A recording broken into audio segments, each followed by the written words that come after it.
Willkommen zu den Übungsgesprächen auf Deutsch mit Geschichten. Bist du bereit, dein Deutsch zu üben und fließender zu werden? Lass uns anfangen. Es war einmal eine Königin, die eine kleine Tochter hatte, zu jung, um selbst zu laufen. Eines Tages war das Kind sehr quengelig, und die Mutter konnte es nicht beruhigen, egal was sie versuchte.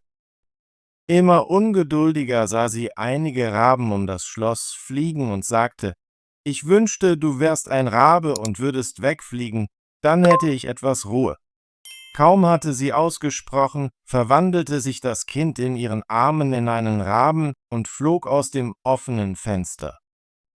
Der Rabe flog in einen dunklen Wald und blieb dort lange, während die Eltern nichts von ihrem Kind hörten. Später ging ein Mann durch den Wald, als er das Rufen eines Raben hörte. Er folgte dem Geräusch und kam näher. Der Rabe sagte: »Ich bin von Geburt eine Königstochter, aber ich bin unter einem Zauber. Du kannst mir helfen zu entkommen.« »Was muss ich tun?« fragte er. Sie antwortete: »Gehe tiefer in den Wald, bis du ein Haus findest, in dem eine alte Frau lebt. Sie wird dir Essen und Trinken anbieten, aber du darfst nichts annehmen. Wenn du das tust, wirst du in einen tiefen Schlaf fallen und kannst mir nicht helfen. Im Garten hinter dem Haus gibt es einen großen Misthaufen. Du musst dort stehen und auf mich warten. Ich werde an 3 Tagen um 2 Uhr nachmittags mit meiner Wagen kommen. Am ersten Tag werde ich von 4 weißen Pferden gezogen, am zweiten Tag von 4 kastanienbraunen Pferden und am letzten Tag von 4 schwarzen Pferden. Aber wenn du einschläfst, werde ich nicht befreit.« Der Mann versprach, es so zu tun, wie sie gesagt hatte, aber der Rabe sagte: »Ich fürchte, du wirst etwas von der Frau nehmen und kannst mich nicht retten.« Der Mann versicherte ihr erneut, dass er nichts essen oder trinken würde. Als er das Haus erreichte und hineinging, begrüßte ihn die alte Frau und sagte: »Armer Mann, du siehst so müde aus.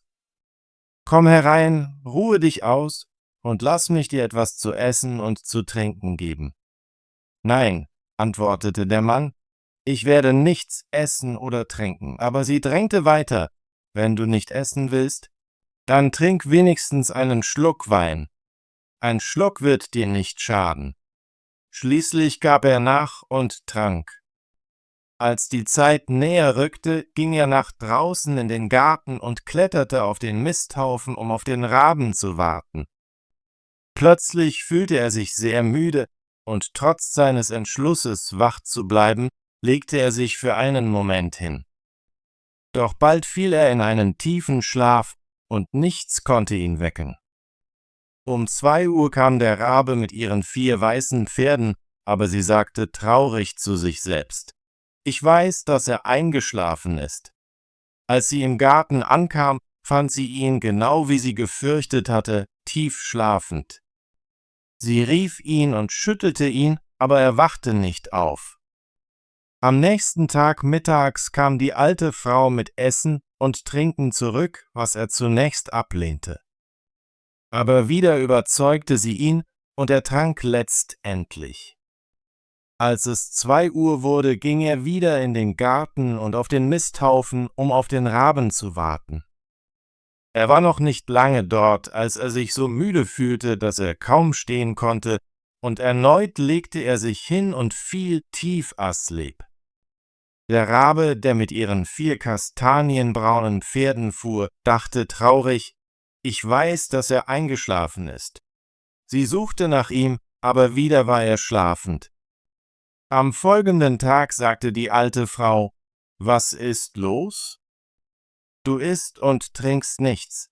Willst du dir selbst schaden?« Er antwortete: »Ich kann und will nichts essen oder trinken.« Aber sie stellte ihm Essen und Wein vor die Nase, und als er den Wein roch, konnte er nicht widerstehen und nahm einen Schluck. Als die vereinbarte Stunde kam, ging er erneut zu dem Misthaufen im Garten, um auf die Königstochter zu warten. Diesmal fühlte er sich noch erschöpfter als zuvor, und er legte sich hin und fiel schnell in einen tiefen Schlaf. Um 2 Uhr kam der Rabe in ihrer Kutsche, gezogen von 4 schwarzen Pferden. Sie war trauriger als je zuvor und sagte: »Ich weiß, dass er eingeschlafen ist, und er kann mich nicht befreien.« Sie fand ihn schlafend, und alle ihre Bemühungen, ihn zu wecken, waren vergeblich. Sie stellte ihm einen Laib Brot, etwas Fleisch und eine Flasche Wein neben ihn, die niemals leer werden würde, egal wie viel er aß oder trank.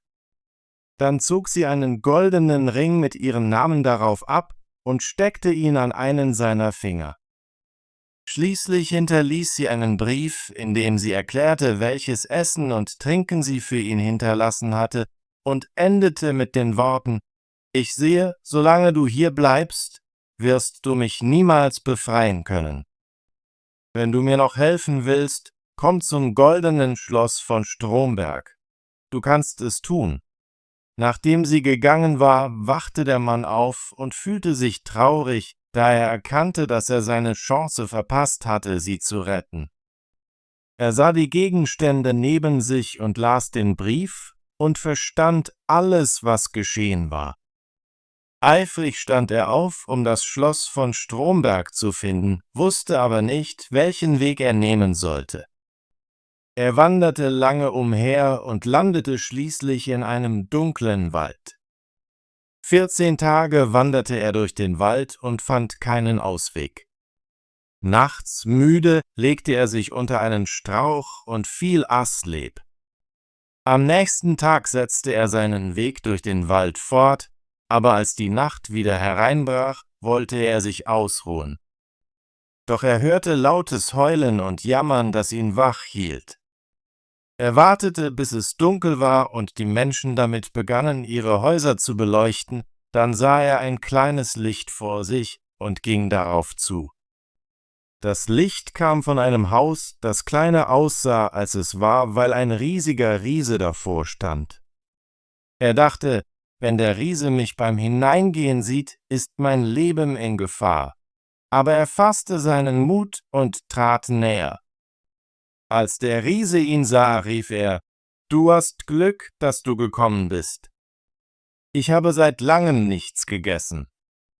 Ich kann dich zu meinem Abendessen machen.« »Das wäre mir lieber nicht«, antwortete der Mann, »ich möchte nicht gegessen werden.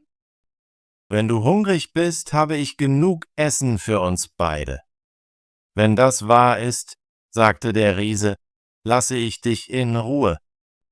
Ich dachte nur daran, dich zu essen, weil ich nichts anderes hatte.« Sie gingen zusammen hinein und setzten sich. Der Mann holte das Brot, das Fleisch und den Wein heraus, die trotz des Essens immer noch voll waren. Der Riese genoss die Mahlzeit und aß und trank, bis er satt war. Nachdem der Riese fertig war, fragte der Mann, ob er ihm helfen könne, das Schloss von Stromberg zu finden. Der Riese antwortete: »Ich werde meinen Plan überprüfen. Er zeigt alle Städte, Dörfer und Häuser.« Er suchte in seiner Karte, konnte das Schloss aber nicht finden. »Macht nichts«, sagte er, »ich habe größere Karten im Schrank oben. Wir können uns die ansehen.« Aber nachdem sie suchten, konnten sie es immer noch nicht finden. Der Mann wollte seine Reise fortsetzen, aber der Riese bat ihn, 1 oder 2 Tage zu bleiben, bis sein Bruder mit Essen zurückkam. Als der Bruder nach Hause kam, fragten sie ihn nach dem Schloss von Stromberg, und er sagte, er würde nach dem Essen seine eigenen Karten überprüfen. Nachdem der Bruder mit seiner Mahlzeit fertig war, gingen sie alle in sein Zimmer und sahen sich seine Karten an, aber wieder wurde das Schloss nicht gefunden. Dann holte er ältere Karten, und sie suchten, bis sie es schließlich fanden, aber es war Tausende von Meilen entfernt. »Wie werde ich jemals dorthin gelangen?« fragte der Mann. »Ich habe 2 Stunden Zeit«, sagte der Riese, »und ich werde dich bis in die Nähe des Schlosses tragen. Dann muss ich zurückkehren, um uns um das Kind zu kümmern. Der Riese trug den Mann etwa 100 Meilen vom Schloss weg und sagte, du kannst den Rest des Weges zu Fuß gehen. Der Mann reiste Tag und Nacht, bis er das goldene Schloss von Stromberg erreichte. Es stand jedoch auf einem Glasmountain, und von unten sah er die verzauberte Maid um ihr Schloss fahren und dann hineingehen.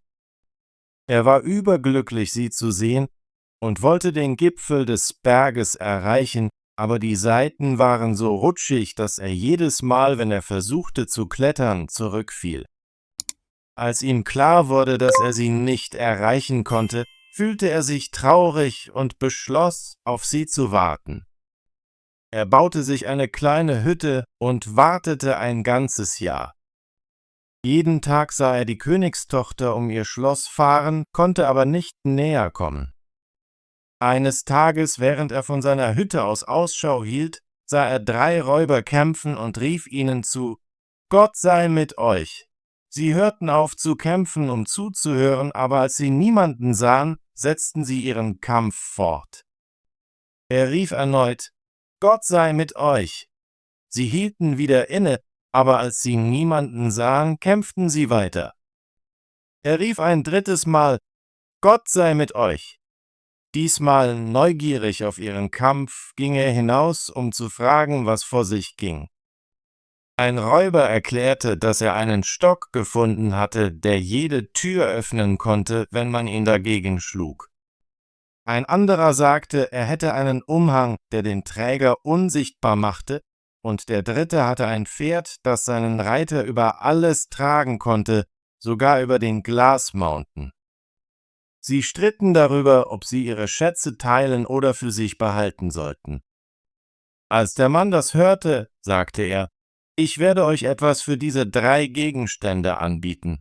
Kein Geld, das ich nicht habe, sondern etwas Wertvolleres. Zuerst muss ich sehen, ob das, was ihr sagt, wahr ist.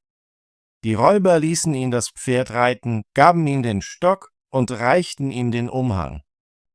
Sobald er den Umhang anlegte, wurde er unsichtbar. Dann überraschte er sie mit dem Stock und schlug sie nacheinander, während er sagte, da, ihr faulen Diebe, jetzt habt ihr, was ihr verdient. Seid ihr zufrieden? Danach ritt er den Glasmountain hinauf. Als er das Schlossportal erreichte, fand er es geschlossen. Aber er schlug mit dem Stock dagegen, und es öffnete sich sofort, so dass er eintreten konnte. Er ging die Treppe hinauf und trat in den Raum, wo die Maid saß, mit einem goldenen Weinglas vor sich. Sie konnte ihn nicht sehen, weil er immer noch seinen Umhang trug. Er zog den Ring, den sie ihm gegeben hatte, von seinem Finger und warf ihn in das Glas, so dass er am Boden ein Geräusch machte. »Das ist mein Ring«, rief sie aus. »Wenn das so ist, dann muss der Mann, der kommt, um mich zu retten, hier sein.« Sie suchte im Schloss nach ihm, konnte ihn aber nicht finden. In der Zwischenzeit ging er nach draußen, zog den Umhang aus und setzte sich wieder auf sein Pferd. Als sie das Schlossportal erreichte und ihn sah, rief sie vor Freude aus. Er stieg ab, nahm sie in seine Arme und küsste sie, während er sagte, »Jetzt habe ich dich wirklich befreit und morgen werden wir unsere Hochzeit feiern.« Tolle Arbeit! Möchtest du dein Deutsch üben und fließender werden? Bitte abonniere unseren Kanal und aktiviere die Benachrichtigungsglocke, damit du keine unserer kostenlosen deutschen Geschichten verpasst. Wir sehen uns im nächsten Video.